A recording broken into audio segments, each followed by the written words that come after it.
What inspires you to share your knowledge and help others learn and grow?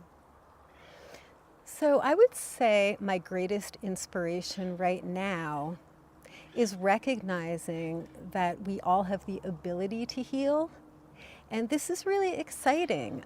I've had a lot of adversity in my life, and I've always sought out holistic forms of medicine and practices. And it's really been a journey toward healing my whole life. And another thing I like to tell clients is that the healing is an ongoing process for the rest of your life, because you're never going to be cured. You're never going to be 100%. There's always going to be challenges.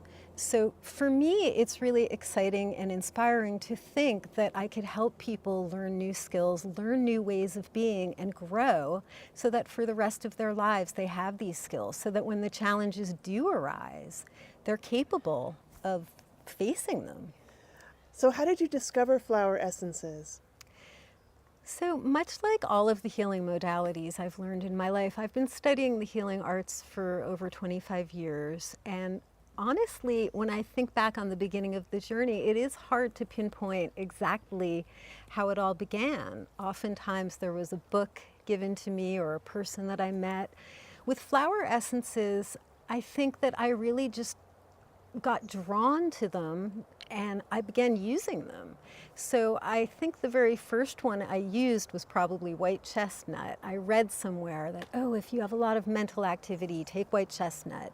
So I went and I bought a bottle at the health food store, and sure enough, I take it pretty much every night before bed to kind of quell my mind.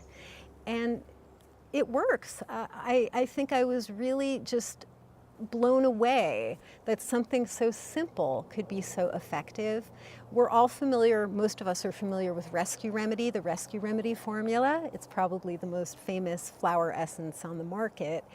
And I believe I began using it with my son when he was an infant.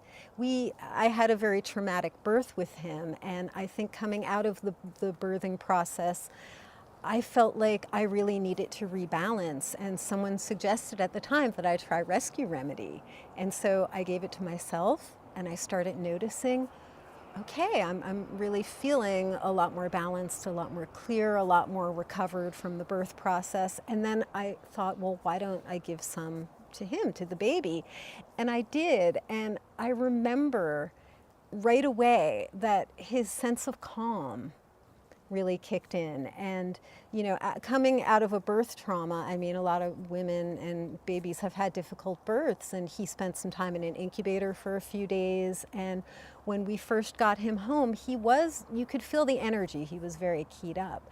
But after I gave him Rescue Remedy, he really did seem to rebalance. And so that's another thing I really love about flower essences, is the disproving of the placebo effect, because they work on animals, they work on infants. You could give them to somebody and not tell them, not that that would be ethical, but if you did, they would still work.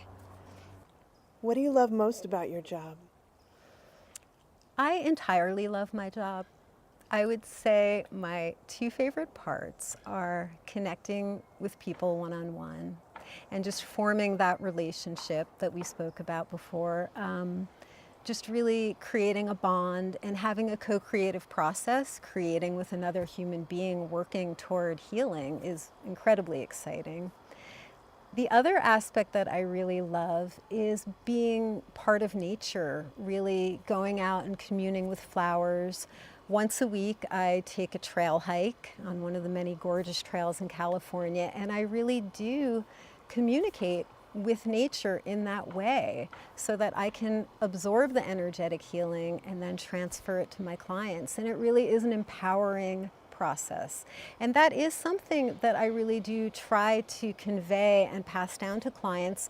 A practice that I often give is for people to just go out and be in nature. And the healing of nature is very profound. Nature does indeed heal.